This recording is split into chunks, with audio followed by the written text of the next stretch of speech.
ইব্রিয় 4 অধ্যায় 12 এবং 13 পদ। প্রভুর বাক্য বলে,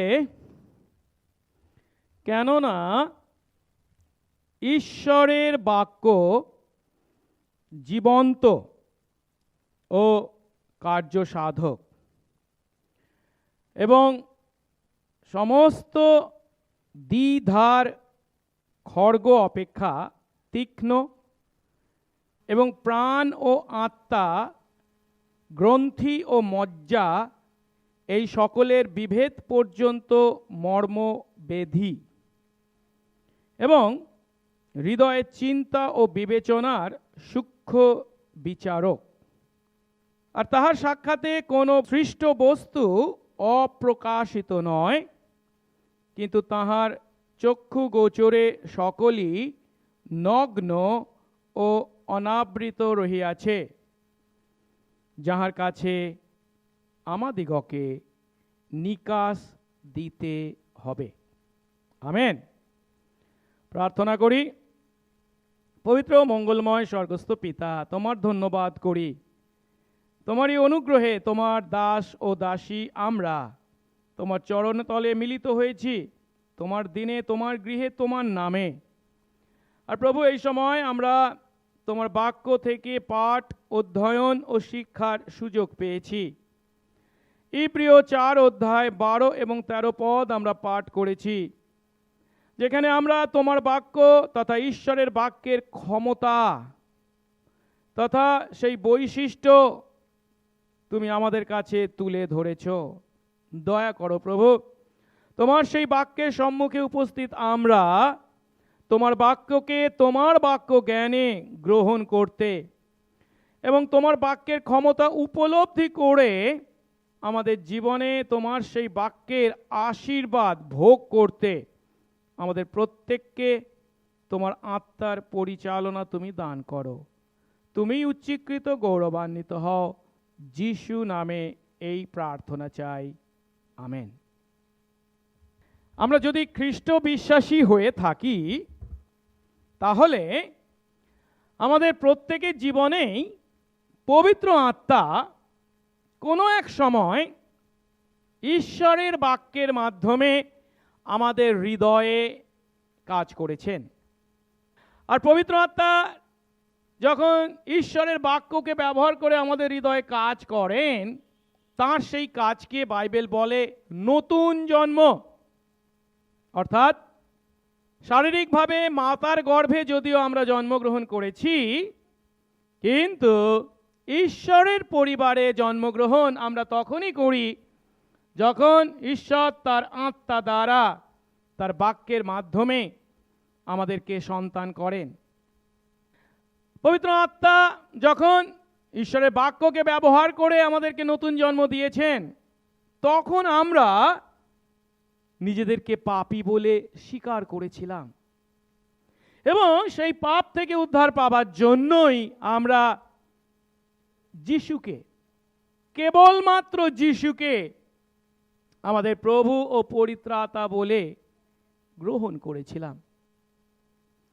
এখন এই যে ঈশ্বর তার আত্মা দ্বারা তথা পবিত্র আত্মা আমাদেরকে নতুন জন্ম দেন, তা দেবার জন্য তিনি কাকে ব্যবহার করেন?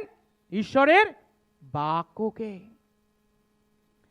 আর আমরা যখন সেই ঈশ্বরের বাক্য, এই কথাকে ব্যবহার করি, তখন তার দ্বারা আমরা বুঝাই আমাদের যে বাইবেল আছে তার প্রথম থেকে শেষ পর্যন্ত, অর্থাৎ আদি পুস্তক 1 অধ্যায় থেকে প্রকাশিত বাক্য 22 অধ্যায় পর্যন্ত সম্পূর্ণটাকেই আমরা ঈশ্বরের বাক্য বলে থাকি। আর আজ আমরা সেই ঈশ্বরের বাক্যের শক্তি বা ঈশ্বরের বাক্যের ক্ষমতা সম্বন্ধে শিখতে চলেছি। বাইবেলের বিভিন্ন অংশে এই বাইবেল তথা ঈশ্বরের বাক্যের শক্তি বা ক্ষমতা সম্বন্ধে বলা হয়েছে, কিন্তু আজ আমরা ইব্রিয় 4 অধ্যায় 12 থেকে 13 পদে ঈশ্বরের বাক্যের যে বৈশিষ্ট্য তুলে ধরা হয়েছে তা থেকে শিখব। আমি যদিও প্রথমে আমাদের কাছে পরিচিত কেরি অনুবাদ থেকে পাঠ করেছি, আমি সেই দুটি পদ আরেকবার একটু সহজ সরল ভাষায় সমসাময়িক নতুন সংস্করণের অনুবাদ থেকে পাঠ করছি। 12 পদে বলা হয়েছে, কারণ ঈশ্বরের বাক্য জীবন্ত ও সক্রিয়, উভয় দিকে ধার বিশিষ্ট, যে কোনো তরোয়াল থেকে তা তীক্ষ্ণ, প্রাণ ও আত্মা এবং শরীরের গ্রন্থি ও মজ্জা পর্যন্ত তা ভেদ করে যায়, তা হৃদয়ের চিন্তা ও আচরণের বিচার করে। সমস্ত সৃষ্টিতে সবকিছুই যার দৃষ্টিতে অনাবৃত ও উন্মুক্ত, তার কাছে আমাদের অবশ্যই জবাবদিহি করতে হবে। এই অংশে ইব্রিয় পত্রের লেখক ঈশ্বরের বাক্যের বৈশিষ্ট্য সম্পর্কে আমাদেরকে বলেছেন, এবং সেই কথা বলতে গিয়ে 12 পদ শুরু হয়েছে কি বলে? কারণ, বা আপনাদের বাইবেলে কেননা। এখন যখন একটি বাক্যের শুরু হচ্ছে কারণ দিয়ে বা কেননা দিয়ে, তখন আমরা উপলব্ধি করি কি এর আগে যে সমস্ত কথা বলা হয়েছে তা কাকে ভিত্তি করে বলা হচ্ছে সেই বিষয়ের বিবৃতি এই 12 এবং 13 পদে দেওয়া হয়েছে। এখন 4 অধ্যায় আমরা 1 থেকে 11 পদ যদি পাঠ করি, তাহলে কি দেখতে পাই? সেখানে কোন বিষয়ে বলা হয়েছে? সেখানে যে সত্য আমাদের কাছে তুলে ধরা হয়েছে তা হলো সেই ইসরায়েল যারা ঈশ্বরের বাক্যের অবাধ্য হয়েছিল, তারা বিশ্রামে প্রবেশ করতে পারেনি। এর অর্থ কি? আমরা জানি প্রায় 400 বৎসরেরও অধিক সময় ইসরায়েল মিশরের দাসত্ব করেছিল, এবং তাদের উপর তাদের অত্যাচার, মিশরীয়দের অত্যাচার এত বেড়ে গেছিল যে তারা ঈশ্বরের কাছে কেঁদেছিল। আর তখন ঈশ্বর তাদেরকে নেতৃত্ব দানের জন্য মোশিকে পাঠিয়েছিলেন, আর মোশির মাধ্যমে সেই মিশরের উপর 10টি আঘাত আনার দ্বারা ঈশ্বর ইসরায়েলকে মিশর থেকে কনানের উদ্দেশ্যে যাত্রা করার পথ করে দিয়েছিলেন। শেষে মিশর রাজ ফৌরন বাধ্য হয়েছিল ইসরায়েলীয়দেরকে কনানের উদ্দেশ্যে যাত্রা করতে ছেড়ে দিতে। কিন্তু যারা মোশির নেতৃত্বে সেদিন মিশর ত্যাগ করে কনানের উদ্দেশ্যে যাত্রা করেছিল, বাইবেল আমাদেরকে বলে তাদের মধ্যে কেবল জিহোশুয় এবং কালেব, তাদের প্রথম প্রজন্মের ইসরায়েলীয়দের মধ্যে কেবল জিহোশুয় এবং কালেবই কনান দেশে প্রবেশ করতে পেরেছিল। তাদের প্রথম প্রজন্মের, অর্থাৎ মিশর থেকে যে ইসরায়েলীয়রা যাত্রা করেছিল, তারা প্রত্যেকেই সেই প্রান্তরে, অর্থাৎ মিশর থেকে কনান যাবার পথের প্রান্তরে যে 40 বছর তারা কাটিয়েছিল, সেখানে মারা গিয়েছিল। এখন প্রশ্ন হলো, যে কনান তাদেরকে দেবার জন্য ঈশ্বর সেই আব্রাহামের থেকে প্রতিজ্ঞা দান ইসরায়েলের প্রতি করেছিলেন, যে কনানকে পার্থিব বিশ্রাম স্থান হিসাবে ঈশ্বর তাদের চোখে আঙ্গুল দিয়ে দেখিয়েছিলেন, সেই বিশ্রামে বা বিশ্রামের স্থানে কনানে তারা কেন প্রবেশ করতে পারেনি? আমরা যদি 12 পদ পড়েছি, তো তার আগের পদটা পাঠ করি, 11 পদ, ইব্রিয় 4 অধ্যায় 11 পদ। সেখানে কি বলা হয়েছে? সুতরাং এসো সেই বিশ্রামে প্রবেশ করার জন্য আমরা প্রাণপণ করি, যেন তাদের অবাধ্যতার দৃষ্টান্ত অনুসরণ করে কারো পতন না হয়। অর্থাৎ যারা সেই বিশ্রামে প্রবেশ করতে পারেনি ইসরায়েলের মধ্যে, তারা প্রবেশ করতে না পারার কারণ তাদের অবাধ্যতা। আর সেই অবাধ্যতা ছিল কার বিরুদ্ধে? ঈশ্বরের বাক্যের বিরুদ্ধে।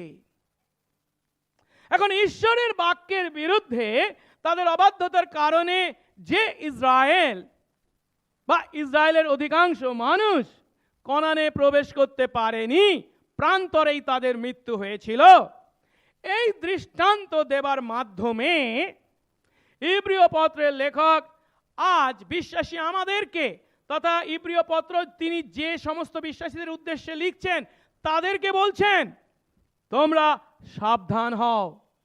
যে ইসরায়েল ঈশ্বরের বাক্যের অবাধ্যতার ফলস্বরূপ বিশ্রামে প্রবেশ করতে পারেনি, কনানে প্রবেশ করতে পারেনি, তোমরা তাদের অনুকারী না হয়ে বরঞ্চ ঈশ্বরের বাক্যের বাধ্য হও, যেন তোমরা বিশ্রামে প্রবেশ করতে পারো এবং তার জন্য প্রাণপণ করো। এখন প্রশ্ন উঠবে, ঈশ্বরের বাক্য কি এমন বিষয় যে তার বাধ্য হওয়া এবং অবাধ্য হওয়ার মধ্যে পরিণাম এতখানি পার্থক্য হতে পারে? আর সেই প্রশ্নেরই উত্তর 12 এবং 13 পদে ইব্রিয় পত্রের লেখক দিচ্ছেন।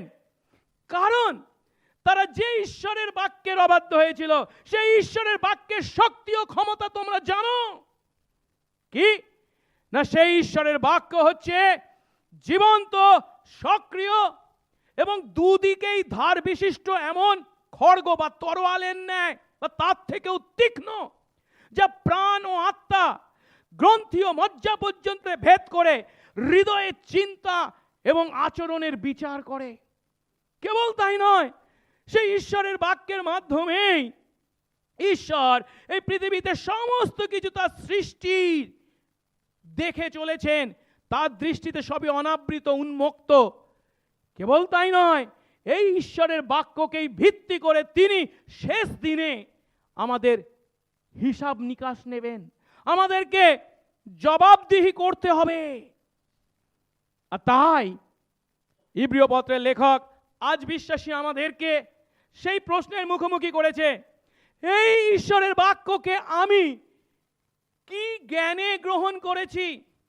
এই ঈশ্বরের বাক্যের প্রতি আমার আচার আচরণ কেমন? এই ঈশ্বরের বাক্যকে কি আমি, এই বাইবেল কি আমি এই পৃথিবীর মাটিতে আর 5টা গ্রন্থের ন্যায়, বইয়ের ন্যায় জ্ঞান করি? এখানে ভালো ভালো মিষ্টি মিষ্টি কথা আছে, পড়লে জানলে আমার ভালো হবে, শুধু সেই পর্যন্তই কি? নাকি এই বাক্য, এই কথাগুলি স্বয়ং ঈশ্বর আমাকে দিয়েছেন, আর ঈশ্বর এই বাক্যের, তার এই কথার মাধ্যমেই আমার বিচার করতে চলেছেন? আসুন আমরা ভালো করে আজ এই বাক্যের তথা ঈশ্বরের বাক্যের বৈশিষ্ট্য তথা তার শক্তি এবং ক্ষমতাকে উপলব্ধি করি। আমি এই দুটি পদে 12 এবং 13 পদে ঈশ্বরের বাক্য সম্পর্কে 4টি বিষয়ের কথা উল্লেখ করা হয়েছে, একটি একটি করে আপনাদের কাছে ব্যাখ্যা করব। প্রথম যে বিষয়টি আমরা দেখব ঈশ্বরের বাক্য সম্পর্কে 12 পদের প্রথম অংশে বলা হয়েছে, সেটা কি? বলা হচ্ছে, কারণ বা কেননা ঈশ্বরের বাক্য জীবন্ত। ঈশ্বরের বাক্য জীবন্ত। যখন ঈশ্বরের বাক্য তথা এই বাইবেলকে জীবন্ত বলা হয়েছে, তখন তার অর্থ কি? আপনার বাড়িতে অনেক বই আছে, আপনি যখন কোনো লাইব্রেরিতে যান সেখানেও দেখতে পান অনেক বই আছে, কিন্তু আপনি জানেন এই সমস্ত বই বা সেই বইয়ের কথা কি? মৃত অক্ষর মাত্র। আপনি যখন পড়েন তার থেকে হয়তো অনেক জ্ঞান লাভ করতে পারেন, ঠিক কথা, কিন্তু আসলে সেই সমস্ত অক্ষর লেখাগুলি কেবল মৃত অক্ষর মাত্র। কিন্তু প্রভু তার বাক্য সম্বন্ধে নিজে বলছেন, ঈশ্বরের বাক্য যেহেতু, এই কথাগুলো কার? ঈশ্বরের। আর তিনি তার নিজের কথা সম্বন্ধে কি বলছেন? আমার বাক্য জীবন্ত।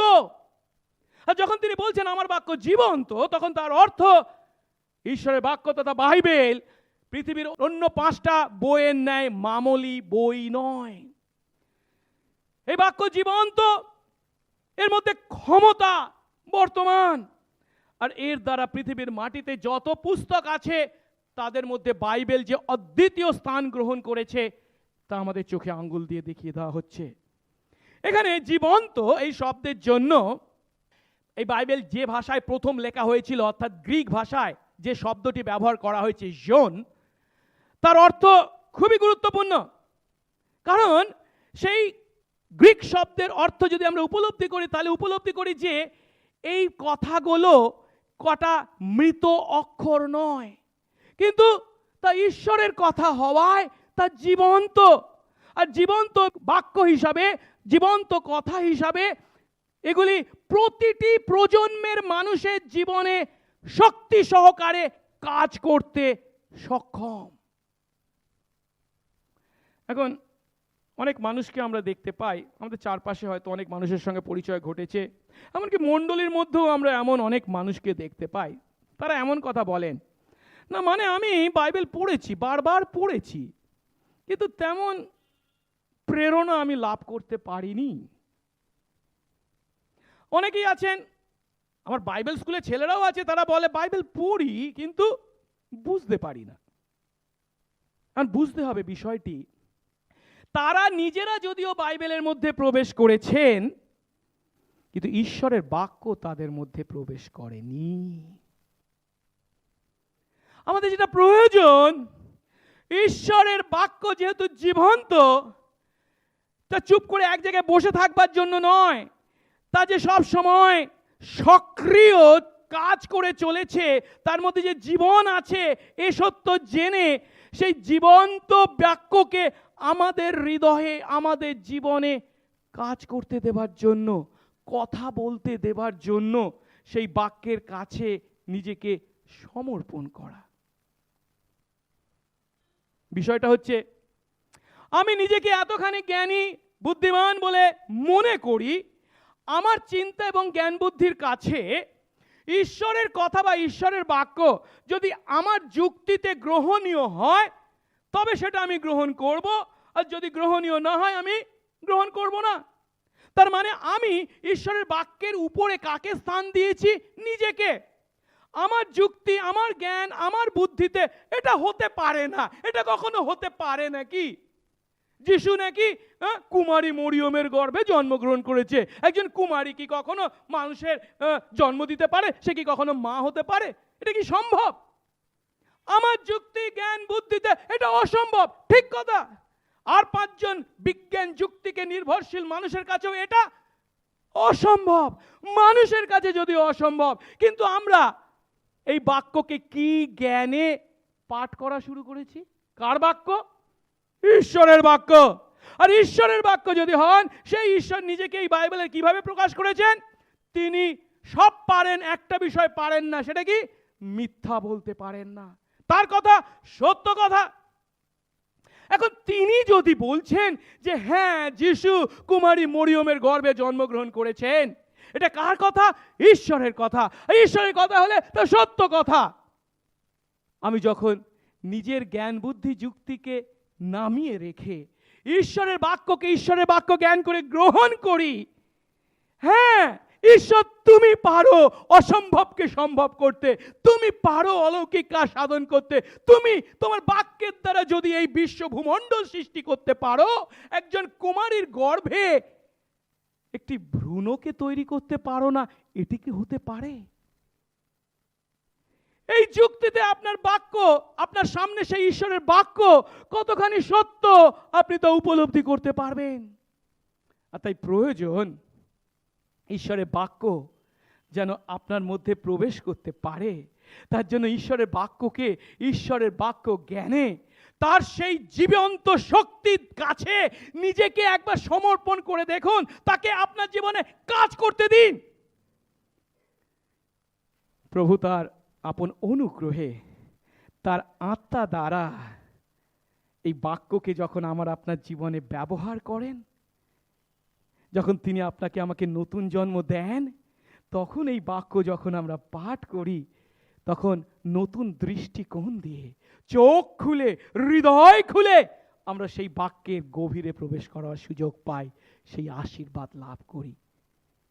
প্রার্থনা করি প্রভু যেন তার আত্মা দ্বারা এই বাক্যের মাধ্যমে আমাদেরকে নতুন জন্ম দেন। বিষয়টা কি জানেন? বাইবেল আরো বলে কি? পাপে এবং অপরাধে আমরা মৃত। মৃত মানুষ কি কিছু করতে পারে? হাজার তার কাছে ঈশ্বরের বাক্য প্রচার করা হোক না কেন, সে তো মরা। ঈশ্বর কথা বলছেন, তার কানে কি ঢুকবে? সে তো মরা।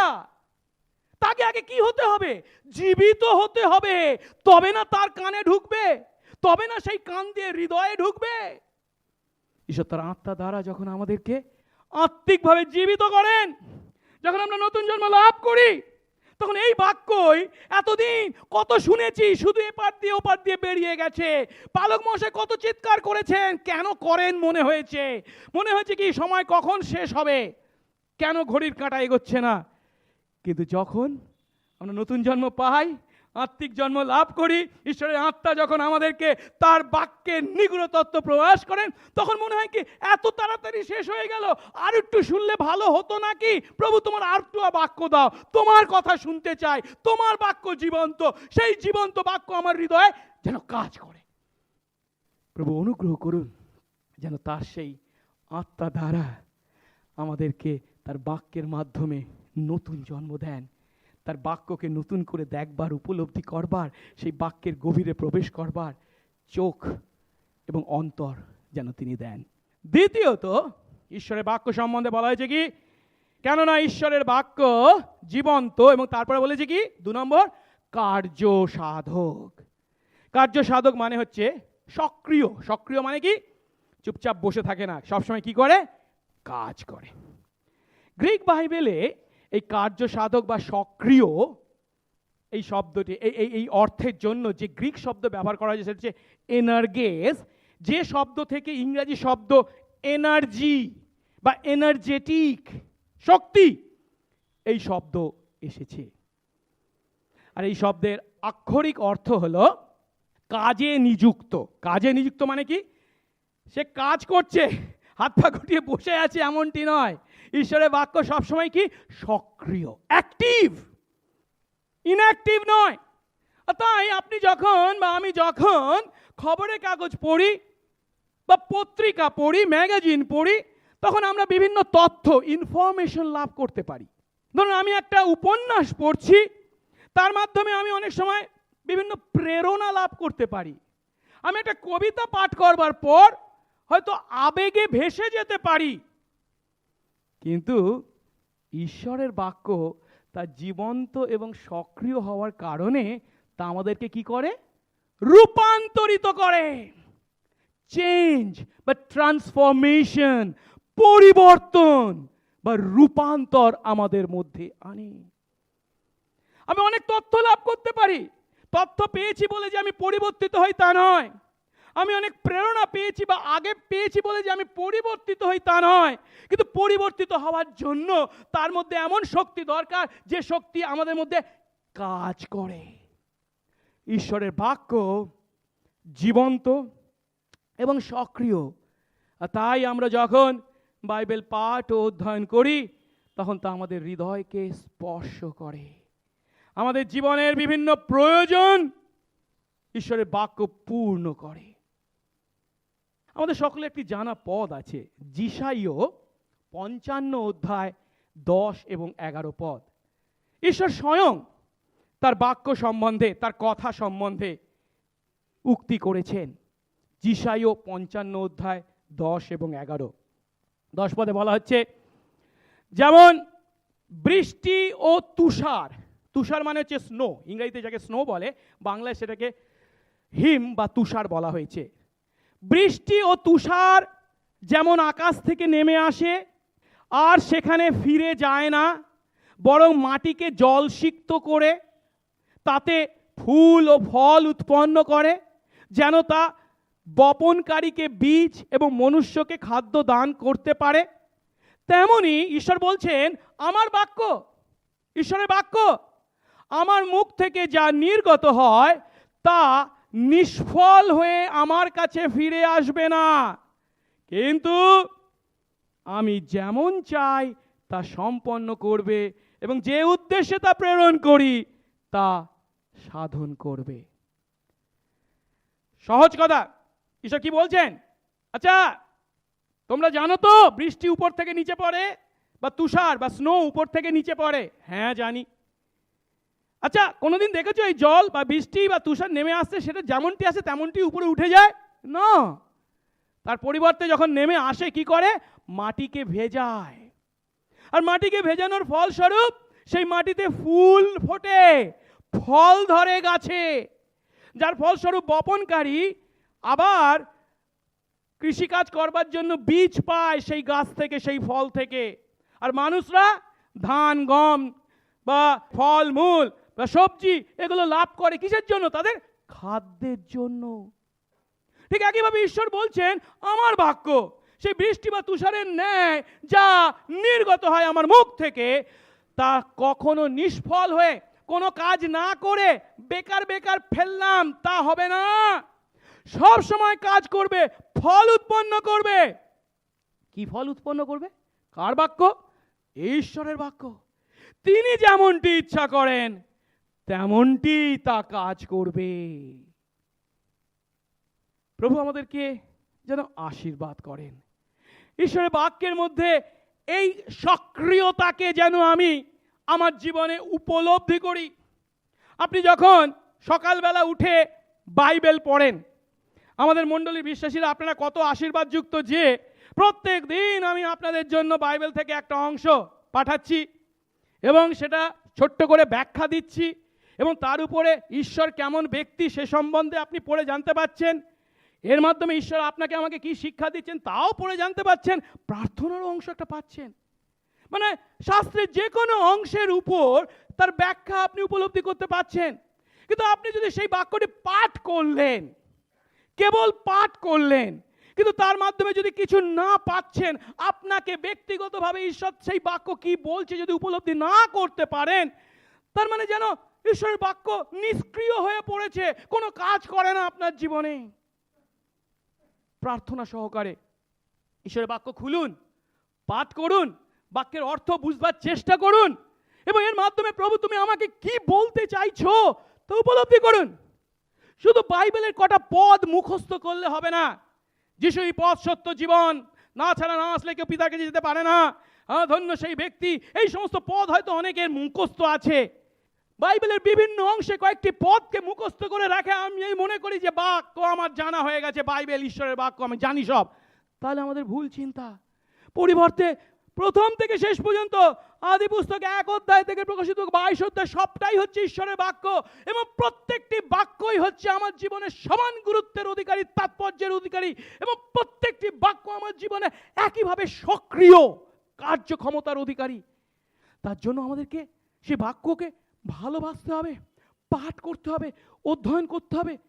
কিন্তু শুধু পাঠ বা অধ্যয়ন নয়, তার মাধ্যমে তুমি আমাকে কি বলছো, আমি কি শিক্ষা পাচ্ছি, কিভাবে চলবো। কারণ এই বাক্য আমাদেরকে কি করে? পরিবর্তিত করে। আমরা যদি মনে করি না আমি যথেষ্ট পরিবর্তিত হয়ে গেছি, আমার আর পরিবর্তনের প্রয়োজন নেই, তাহলে আমরা খুব ভুল করছি। আমাদের লক্ষ্য কি জানেন? কার মতো হওয়া? খ্রিস্টের ন্যায় হওয়া। আর সেই খ্রিস্টের ন্যায় আমরা তখনই হব যখন আমরা খ্রিস্টের সঙ্গে মিলিত হব। তার আগে পর্যন্ত এই পৃথিবীর মাটিতে আমাদের প্রত্যেককেই উন্নতি লাভ করতে হবে, প্রত্যেককেই বৃদ্ধি পেতে হবে। আর সেই বৃদ্ধি পেতে গেলে প্রয়োজন, পরিবর্তিত হতে গেলে প্রয়োজন ঈশ্বরের বাক্য। কিন্তু আজকালকার দিনে অনেক সময় বিভিন্ন মণ্ডলীর মধ্যে একটা ভুল চিন্তা ঢুকে গেছে, অত বাক্য বাক্য করিস না, পবিত্র আত্মা কর, তিনিই তোকে কানে কানে বলে দেবেন কি করতে হবে না করতে হবে। বাইবেল কি বলে জানেন? যিশু বলছেন আমি যাচ্ছি পিতার কাছে, কিন্তু আমি পিতার কাছ থেকে তাকে অর্থাৎ সহায়কে লাভ করবো এবং তোমাদের কাছে পাঠাবো, আর তিনি এসে তোমাদেরকে স্মরণ করিয়ে দেবেন কি, যা আমি তোমাদেরকে শিক্ষা দিয়েছি। পবিত্র আত্মা কখনো ঈশ্বরের বাক্যের বিপরীতে কোনো কিছু শিক্ষা দেন না। ঈশ্বরের বাক্য যা বলে, যিশু যা বলে গেছেন সেই বিষয়েই পবিত্র আত্মা সাক্ষ্য দেন। এই বাক্যের সঙ্গে বিপরীত কোনো কথা তিনি কোনোদিন বলতে পারেন না। কারণ কি? আমাদের ঈশ্বর এক ঈশ্বর। পিতা একরকম কথা বলেন, পুত্র আরেক রকম কথা বলেন, আর পবিত্র আত্মা আরেক রকম কথা বলেন, তা কখনোই নয়। তাই আমাদেরকে যদি পবিত্র আত্মার অনুপ্রেরণায় ঈশ্বরের ইচ্ছা জানবার চেষ্টা যদি আমাদের মধ্যে থাকে, আগ্রহ যদি থাকে, সেই পবিত্র আত্মা আমাদেরকে কার কথা বলেন? যিশুর কথা বলেন, যিশুর কথা সরিয়ে দেন। যিশুর কথা আছে কোথায়? তার বাক্য বাইবেলে। আমাদেরকে বাক্য পাঠ করতে হবে, সেই বাক্যের মাধ্যমে যিশুর কথা উপলব্ধি করতে হবে, ঈশ্বরের কথা উপলব্ধি করতে হবে এবং পবিত্র আত্মার কাছ থেকে শক্তি চাইতে হবে। প্রভু, এই বাক্যের অর্থ কি? তুমি আমাকে বলে দাও, এর দ্বারা তুমি আমাকে পরিবর্তিত করো। কারণ প্রভু, তোমার বাক্য, এই বাক্যের মাধ্যমে তুমি আমাকে কি বলতে চাইছো সেই উপলব্ধি দাও।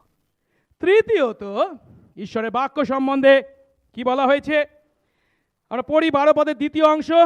বলা হচ্ছে, ঈশ্বরের বাক্য সমস্ত দ্বিধার খড়গ অপেক্ষা তীক্ষ্ণ, প্রাণ ও আত্মা, গ্রন্থি ও মজ্জা, এই সকলের বিভেদ পর্যন্ত মর্মবেধী। এটা কঠিন।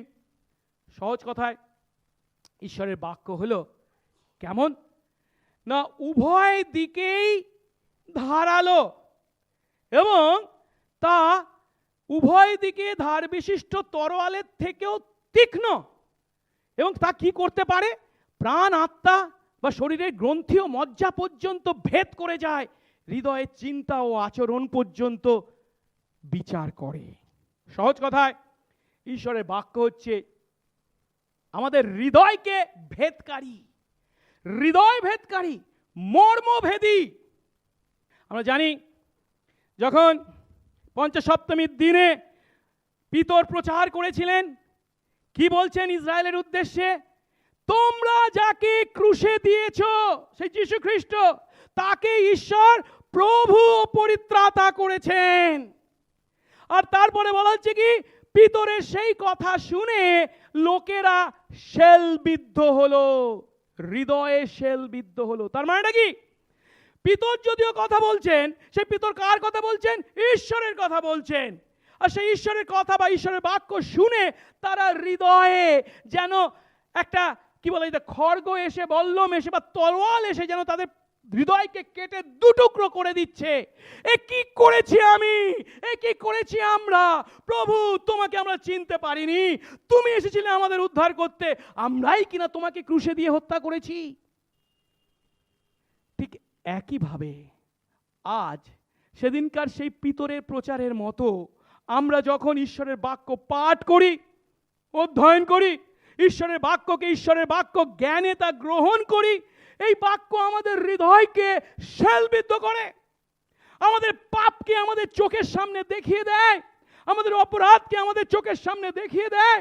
আর আমরা তা দেখে শুধু বসে থাকতে পারি না, আমরাও সেই ইসরায়েলের মতো কাঁদতে, ইহুদিদের মতো চিৎকার করতে বাধ্য হই, প্রভু আমি পাপী, আমাকে উদ্ধার করো। এখানে ঈশ্বরের বাক্যকে কার সঙ্গে তুলনা করা হয়েছে? দ্বিধার খড়গ। দ্বিধার খড়গ মানে হচ্ছে, ধরুন এটা একটা তরোয়াল, খড়গ মানে হচ্ছে তরোয়াল। তরোয়ালের সাধারণত কি হয়? একদিকেই ধার থাকে, তাই তো? এই দিক দিয়েই মারলে সবে সে কাটে, অন্য দিকটা কি থাকে? ভোঁতা থাকে। এদিক দিয়ে মারলে হয়তো লাগে কিন্তু কাটে না। কিন্তু এখানে ঈশ্বরের বাক্যকে তুলনা করা হয়েছে কিসের সঙ্গে? বলছি এমন এক তরোয়ালের সঙ্গে যার এদিকটাও ধারালো, দুই দিকই ধারালো, এদিকটাও ধারালো, এদিকটাও ধারালো। এদিকে মারলেও কাটবে, এদিকে মারলেও কাটবে। সেই সময় রোমীয় সৈন্য দলে দুই ধরনের খড়গ বা তরোয়াল ছিল, যার এক ধরনের ছিল কি বেশ লম্বা হতো, এত লম্বা হতো, এবং তার একটা দিক ধারালো থাকতো, অন্য দিকটা ভোঁতা থাকতো, এবং সেটা আঘাত করলে আঘাত হতো, ঠিক কথা। কিন্তু তার সঙ্গে সঙ্গে তাদের আবার ছোট ছোট খড়গও ছিল, ছোট ধরনের ছুরি ছিল, যে ছুরির এদিকটাও ধারালো, এদিকটা, দুদিকই ধারালো থাকতো, আর সেটা দুদিক দিয়েই কাটার কাজ করত। আমরা জানি যখন যিশুকে সেই রোমীয় সৈন্যরা এসে ধরে নিয়ে যাচ্ছিল, তখন পিতর একটা ছুরি বের করেছিল, আর সেই কি বলে, রোমীয় সৈন্যের একজনের মলকের কান কেটে দিয়েছিল। সেই ছুরিকেও বলা হয়েছে দ্বিধার খড়গ বা ছোট্ট ছুরি, যা দুদিকটাই ধার ছিল। খুব একটা গুরুত্বপূর্ণ বিষয় নয় যদিও, কিন্তু এখানে ইব্রিয় পুস্তকের লেখক যে কথা বলতে চেয়েছেন তা হলো কি, ঈশ্বরের বাক্য সেই খড়গের ন্যায়, যা দুদিকে ধারালো হওয়ায় তা আমাদের জীবনের মধ্যে তথা আমাদের অস্তিত্বের অভ্যন্তরে প্রবেশ করতে সক্ষম, এবং দ্বিধার খড়গ হওয়ায়, দুদিকটাই ধারালো হওয়ায় এমন কোনো হৃদয় নেই, এত শক্ত কোনো হৃদয় নেই যে হৃদয়কে সে ছেদ করতে পারে না, বা এমন অন্ধকার আবৃত আত্মা নেই যাকে সে ছেদ করতে পারে না। ঈশ্বর যদি ইচ্ছা করেন, তার বাক্য যে কোনো মানুষের হৃদয়কে, অন্তরকে ভেদ করতে পারে। আমরা হয়তো এই সময় কয়েকটা মুখকে চিন্তা করতে পারি, যাদের কাছে আমরা কতবার বারংবার ঈশ্বরের বাক্য বলেছি, যাদের কাছে আমরা এই ঈশ্বরের বাক্যের অর্থ ব্যাখ্যা করতে চেষ্টা করেছি, কিন্তু তারা শোনে ঠিক কথা, আরেক কান দিয়ে শুধু বেরিয়েই যায়, হৃদয়ে আর প্রবেশ করে না। আমরা হয়তো হাল ছেড়ে দিয়েছি, ভাবছি ওই কঠিন হৃদয় ঈশ্বরের বাক্য কিছু করতে পারবে না, ওই অন্ধকারময় আত্মাকে জয় করা সম্ভব নয় ঈশ্বরের বাক্য দ্বারা, অন্য কিছু দরকার। তাহলে বুঝতে হবে আমাদের চিন্তার মধ্যে এখনো গাফিলতি আছে। সত্য হলো, আমার প্রচার করার কথা, ঈশ্বরের বাক্য বলার কথা আমি বলেছি যদিও, কিন্তু আমি তাকে পরিবর্তিত করতে পারি না। তাকে পরিবর্তিত করে কে? ঈশ্বর, পবিত্র আত্মা। আর সেই কাজ করবার জন্য তিনি কাকে ব্যবহার করেন? তার বাক্যকে। আমার দায়িত্ব তাকে বলা, আমার দায়িত্ব তাকে পরিবর্তিত করা নয়। আমি বলেছি, বলছি, প্রার্থনা করছি এবং ঈশ্বরের উপর আস্থা রাখবো যে প্রভু তুমি তোমার বাক্য দ্বারা, তোমার আত্মা দ্বারা সেই হৃদয়কে তুমি দু টুকরো করতে পারো। আমি যেমন আমার পাপের জন্য অনুতপ্ত হয়ে তোমার কাছে এসেছি, ঠিক একইভাবে সেও একদিন অনুতপ্ত হয়ে তোমার কাছে আসতে পারে। এই আশা, এই প্রার্থনা যেন চিরকালের হয়। হয়তো আমি আমার জীবিত অবস্থায় না দেখে গেলাম, কে জানে তারপরে হয়তো প্রভু করবেন। প্রভুর কাছে সেই ইচ্ছা ও আগ্রহ যেন আমাদের থাকে। আমি একটা বই পড়ছিলাম, সেখানে একজনের কথা বলা হয়েছে, তার নাম ছিল মিস্টার থ্রোপ। ইনি ইংল্যান্ডে ব্রিস্টল শহরে বাস করতেন।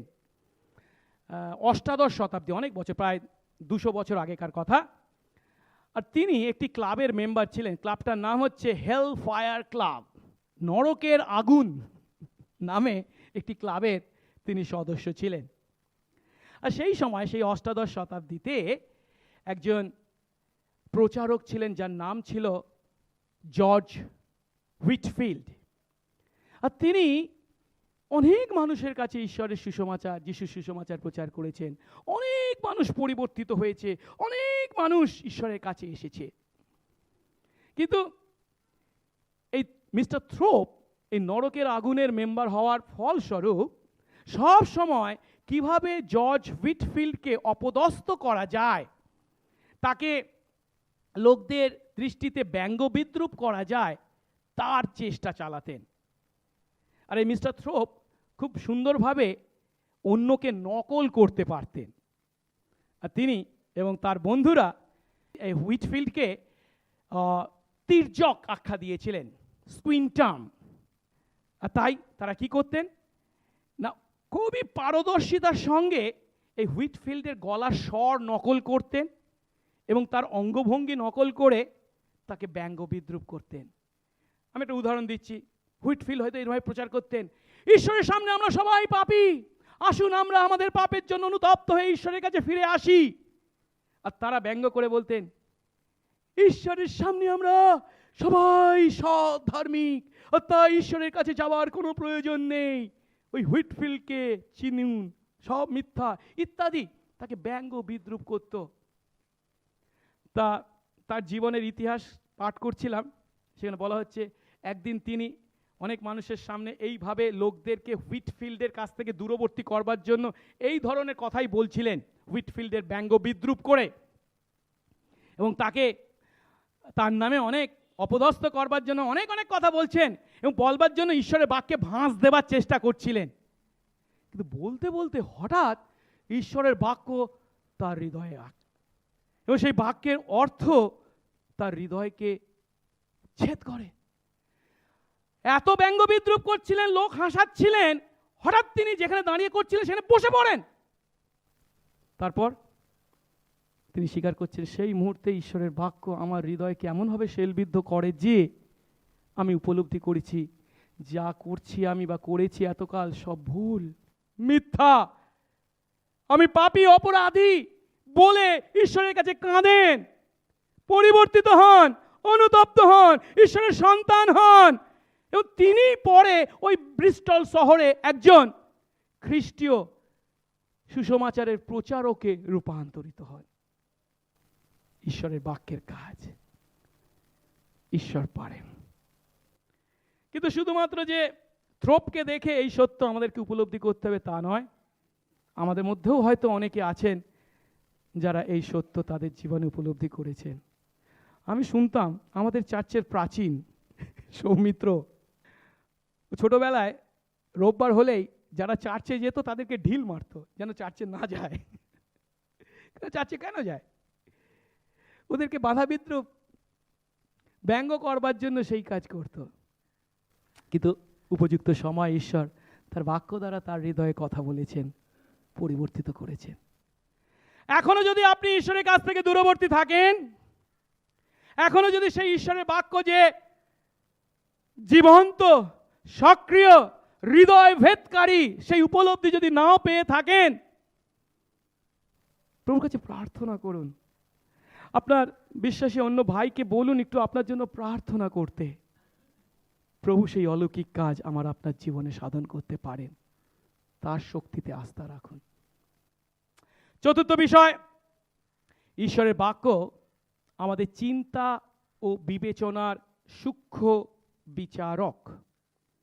12 পদের শেষ অংশে বলা হয়েছে কি? ঈশ্বরের বাক্য কি? হৃদয়ের চিন্তার ও বিবেচনার সূক্ষ্ম বিচারক। এবং তারপরে 13 পদে বলছে কি? আর তাঁর সাক্ষাতে অর্থাৎ ঈশ্বরের সামনে কোনো সৃষ্ট বস্তু অপ্রকাশিত নয়। মানে কি? ঈশ্বরের দৃষ্টি থেকে কেউ নিজেকে লুকাতে পারে না, কিন্তু তার চক্ষু গোচরে সকলই নগ্ন ও অনাবৃত। মানে তার চোখের সামনে আমরা সবাই ধরা পড়ে গেছি। এবং তারপরে বলা হচ্ছে যাহার কাছে অর্থাৎ সেই ঈশ্বরের কাছে আমাদের নিকাশ দিতে হবে, আমাদের জীবনের হিসাব দিতে হবে। এর মধ্যে থেকে 3টে বিষয়কে উল্লেখ করা হয়েছে এই 12 পদের শেষ অংশ এবং 13 পদে। প্রথম, ঈশ্বরের দৃষ্টি থেকে কেউ কখনো পালাতে পারে না।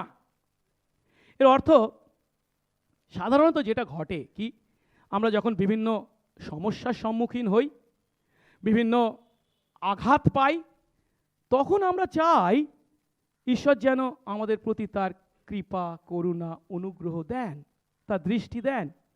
প্রভু আমার প্রতি, এই পাপীর প্রতি তোমার দৃষ্টি দাও। ভালো কথা। কিন্তু সেই আমরাই আবার যখন বিভিন্ন পাপ কাজে লিপ্ত হই, আমি জানি এটা পাপ, এটা করা ঠিক নয়, তখন আমরা কি চাই?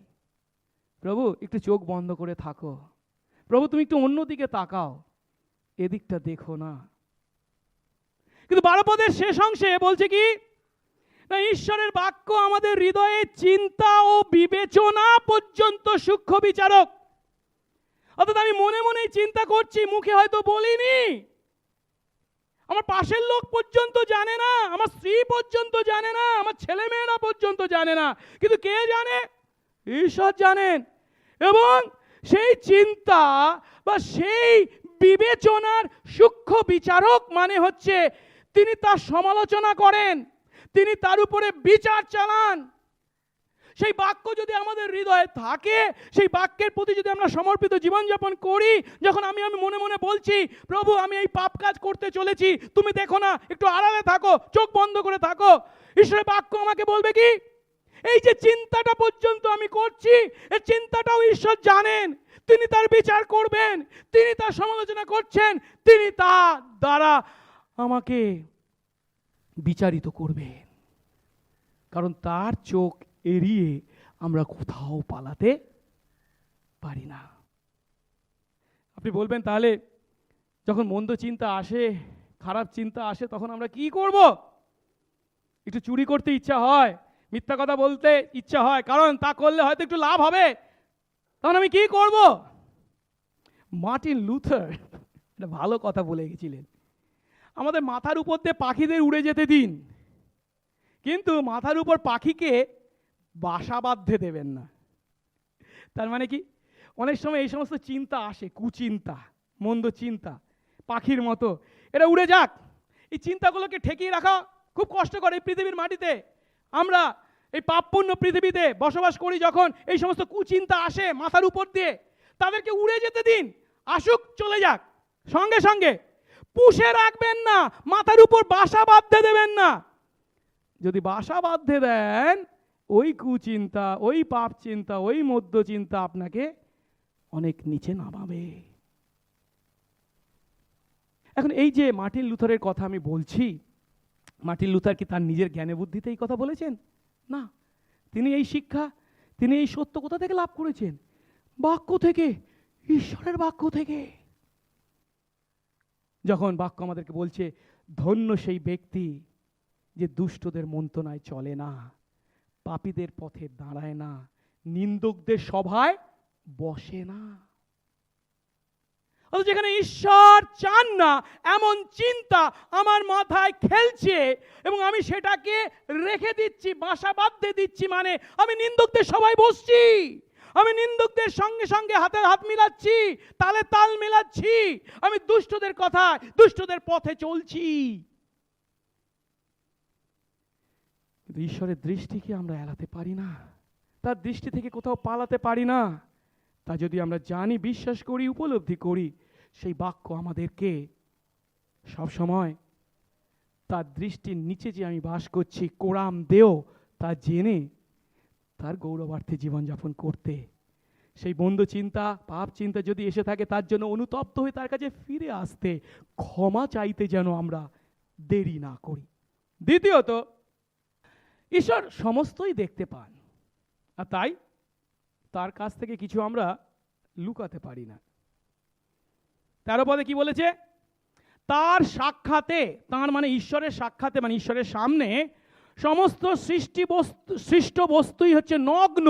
নগ্ন মানে হচ্ছে উলঙ্গ, মানে কি সমস্ত বিষয় যেন খোলা আছে, কোনো কাপড় দিয়ে ঢাকা যাবে না, আড়াল করা যাবে না, কোনো কিছুই ঢাকা নেই। ঈশ্বরের বাক্যই হলো একমাত্র বিষয় যা মানুষের হৃদয়ের সমস্ত চিন্তাকে, সমস্ত বিবেচনাকে প্রকাশ করতে সক্ষম। লুকাবার চেষ্টা করে কোনো লাভ নেই। শারীরিকভাবে আমরা যখন কোনো অঙ্গে একটা সমস্যা উপলব্ধি করি, ধরুন আমার এই হাতটা এখানে ব্যথা করছে, এখন এমনি এমনি নিশ্চয়ই ব্যথা করছে না, নিশ্চয়ই এখানে কোনো সমস্যা হয়েছে। তখন আমরা কার কাছে যাই? ডাক্তারের কাছে যাই। কি, দেখুন তো এখানে কি হয়েছে। ডাক্তার তখন কি করে? বিভিন্ন টেস্ট চালায়, তাই তো, হয়তো এক্স রে করবে, বা এক্স রেতেও ধরা পড়লো না, তখন তার জন্য হয়তো কি করে?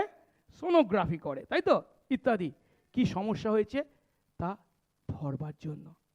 ঠিক একইভাবে আমাদের আত্মিক জীবনের জন্য এই কথা একইভাবে প্রযোজ্য। এক্স রে করে যখন, তখন কি হয়?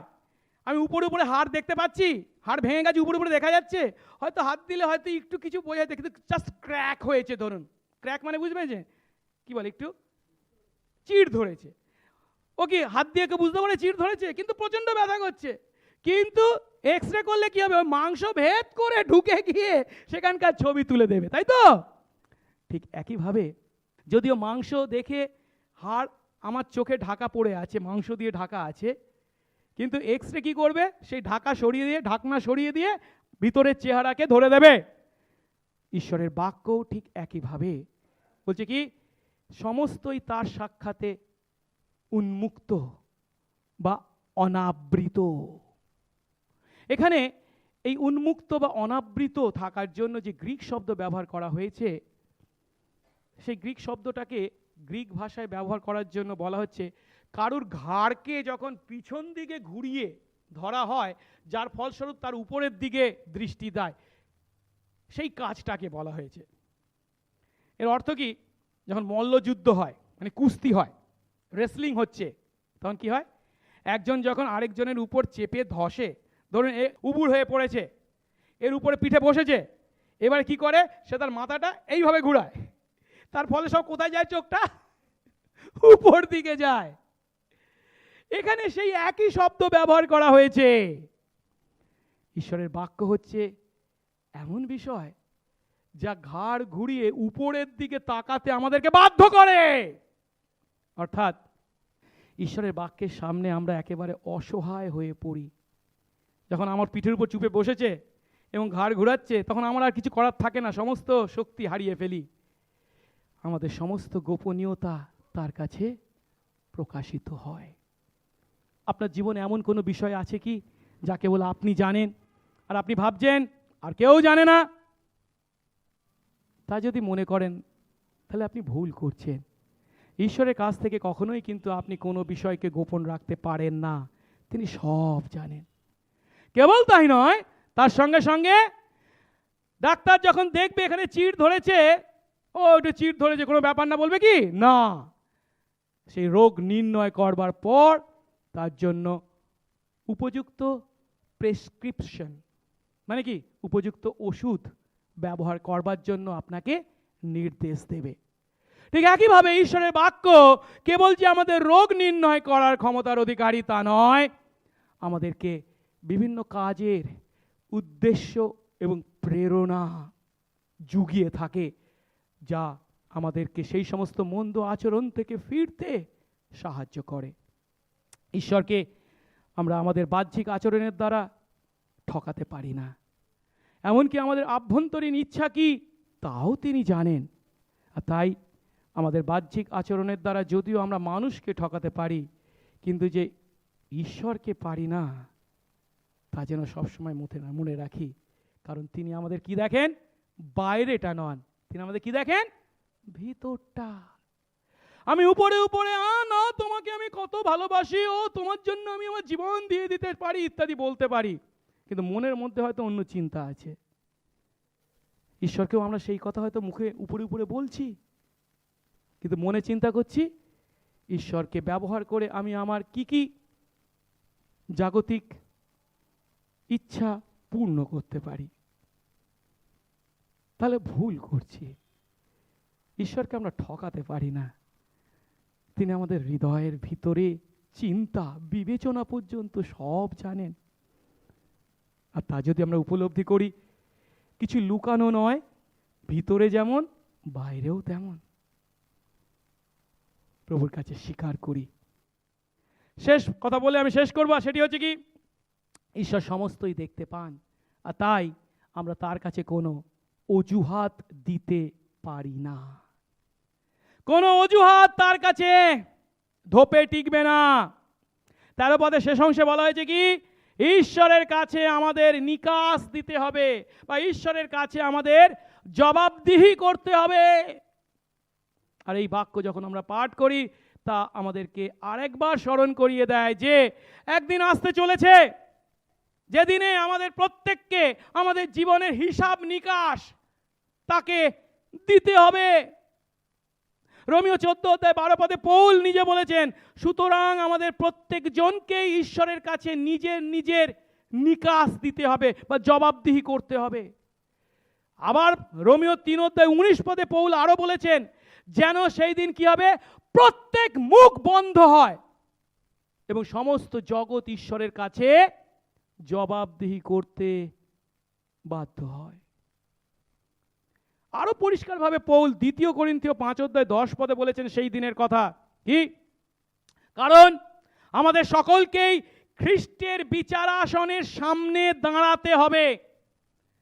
যেমন সৎ কাজ হোক কি অসৎ কাজ হোক, প্রত্যেকজন নিজের নিজের করা কাজ অনুসারে দেহ দ্বারা উপার্জিত ফল পায়। 2 করিন্থীয় 5:10 পদ। ঈশ্বরের বাক্য আমাদেরকে সেই দিনের জন্য প্রস্তুত হতে সতর্ক করছে। সেই দিনকে আমরা কেউ এড়াতে পারবো না। আমাদের জীবনের হিসাব তার কাছে দিতে হবে। যে জীবনকে তিনি এত আশীর্বাদে পূর্ণ করেছিলেন, সেই জীবনকে কি আমরা তার বাক্য মেনে তার গৌরবার্থে ব্যবহার করেছি? না, মানে সেদিন আমরা বলবো, প্রভু তোমার নামে আমরা কত কাজ করেছি, তোমার নামে আমরা ভূত ছাড়িয়েছি, তোমার নামে আমরা অলৌকিক কাজ করেছি, তোমার নামে আমরা এই করেছি, ওই করেছি, সেই করেছি। কিন্তু যিশু কি বলবেন? দূর হও, কে তোরা? তোদেরকে আমি চিনি না, অধর্মচারীরা। অধর্মচারীর কথা অর্থ কি? ধর্ম আচরণ করেনি। ধর্ম আচরণ করা মানে কি? ঈশ্বরের ইচ্ছা তথা ঈশ্বরের বাক্য পালন করা। ঈশ্বরের বাক্য আমি পালন করিনি, ঈশ্বরের বাক্য অনুসারে কাজ করিনি, আমি আমার নিজের ইচ্ছা মতো কাজ করেছি, আর যিশুর নামে করেছি বলে সেদিন কিন্তু পার পেয়ে যাব না কেউ। তিনি বলবেন দূর হ, তোদেরকে আমি চিনি না। কিন্তু তার বিপরীতে ঈশ্বরের ইচ্ছা পালনকারী যদি আমরা হই, হয়তো 100% পালন করতে পারিনি, তবু চেষ্টা করেছি। প্রভু আমাদেরকে চেনেন, জানেন, উপলব্ধি করেন। তিনি আমাদের কাউকে দূর করবেন না, বরঞ্চ অনুতপ্ত ছেলে যখন ফিরে এসেছিল, বাবা যেমন তাকে জড়িয়ে ধরে চুম্বন করেছিল, আমাদের কেউ বলবেন উত্তম ও বিশ্বস্ত দাস, তোমাকে আরো অনেক বিষয়ে দায়িত্ব দেওয়া হলো। আমি শেষ করব, একজনের কথা বলে আমি শেষ করছি। ইনি একজন পিউরিটানস ছিলেন। পিউরিটান মানে হচ্ছে ইংল্যান্ডের বুকে ঈশ্বরের বাক্য মেনে জীবনযাপন করবার, শুদ্ধ জীবনযাপন করবার যে দল ছিল তাদের মধ্যে একজন স্যামুয়েল স্যাডউইক। তিনি এমন কথা বলেছেন। তিনি বলেছেন, আমি আমার জীবন 60 বৎসরেরও বেশি সময় প্রভুর বাক্যের নির্দেশনায় যাপন করেছি, এবং আমি বলতে পারি যে বাইবেলের মতো আর কোনো বই নেই। বাইবেল হলো সাহিত্যের এক সমষ্টি, জ্ঞানের প্রশ্রবণ, নিগূঢ় তত্ত্বের প্রকাশক, আমাদের কাজের নির্ভুল নির্দেশক এবং সান্ত্বনার উৎসস্থল। যারা বাইবেলের মূল্যকে অস্বীকার করে তাদের প্রতি কোনো মনোযোগ দেওয়ার প্রয়োজন নেই, কারণ তারা অজ্ঞানের ন্যায় কথা বলে। বাইবেল হলো ঈশ্বরের নিজের বাক্য। এর গতিবিধিকে অনুসরণ করে বাইবেল অধ্যয়ন করুন, বাইবেলের নীতিকে মেনে জীবন যাপন করুন, বাইবেলের কথা তথা বাণীকে বিশ্বাস করুন। যে ব্যক্তি বাইবেল জানে সে কখনো অশিক্ষিত হতে পারে না, এবং যে ব্যক্তি বাইবেল জানে না সে কখনো প্রকৃত অর্থে জ্ঞানবান হতে পারে না। আজ আমাদের কাছে দুটো চ্যালেঞ্জ উপস্থিত। প্রথমটি হলো, আসুন আমরা নিজেদেরকে প্রশ্ন করি, আমি কি আজ ঈশ্বরের এই বাক্যের মাধ্যমে কোনো চ্যালেঞ্জ পেয়েছি? আজ যখন ঈশ্বরের এই বাক্য, ঈশ্বরের এই বাক্যের শক্তি ও ক্ষমতা সম্বন্ধে জানতে পারলাম, তখন কি আমি বা আপনি আমাদের পাপকে উপলব্ধি করতে পারছি? কিন্তু শুধু আমাদের সেই পাপকে দেখলেই হবে না, সেই ঈশ্বরের বাক্যের আয়নায় যখন সেই সমস্ত পাপকে দেখতে পেয়েছি, তখন তিনি যেন আমাদেরকে চ্যালেঞ্জ দেন, সেই সাহস দেন, সেই পাপের জন্য অনুতপ্ত হয়ে তার কাছে পাপ স্বীকার করতে এবং তাকে, প্রভুকে, যিশুকে পরিত্রাতা বলে, প্রভু বলে গ্রহণ করতে। তা না হলে ঈশ্বরের বাক্য কেবল শুনবো, এক কান্দে ঢুকবে আরেক কান্দে বেরিয়ে যাবে। সেই বাক্যের চ্যালেঞ্জ, সাহস, প্রতিক্রিয়া জানাতে আমরা ব্যর্থ হব। কিন্তু অন্যদিকে দ্বিতীয়টি হলো, আসুন আমরা নিজেদের প্রশ্ন করি, আজ ঈশ্বরের বাক্য আমাকে কোন পদক্ষেপ নিতে প্রেরণা দিচ্ছে? আজ ঈশ্বরের বাক্য আমাকে কি করতে বলছে? হয়তো আমার বন্ধুর কাছে গিয়ে তার প্রতি আমি যে খারাপ ব্যবহার করেছি তার জন্য ক্ষমা চাইতে বলছে। হয়তো আমি যে ক্রমশ পাপ করে চলেছি তার জন্য অনুতপ্ত হতে এবং সেই পাপ ত্যাগ করতে বলছে। হয়তো এই বাক্য আজ আমাকে তার কাছে আরো বেশি সময় প্রার্থনায় কাটাবার জন্য নির্দেশনা দিচ্ছে। হয়তো এই বাক্য আরো এই ঈশ্বরের বাক্যকে গভীরভাবে জানবার জন্য এই বাক্য পাঠ করতে, অধ্যয়ন করতে আমাকে প্রেরণা দিচ্ছে। কিন্তু এই 1 ঘন্টার উপাসনায় সেই প্রেরণা পাবো আর বাইরে বেরোবো ভুলে যাব, তা যেন না হয়। আসুন, শুরু করেছিলাম যে কথা বলে, ঈশ্বরের বাক্যের বাধ্য হই। কেন? ইসরায়েল ঈশ্বরের বাক্যের অবাধ্য হয়েছিল, বিশ্রামে প্রবেশ করতে পারেনি। সেই সতর্কবাণী আজও আমাদের জন্য একইভাবে প্রযোজ্য।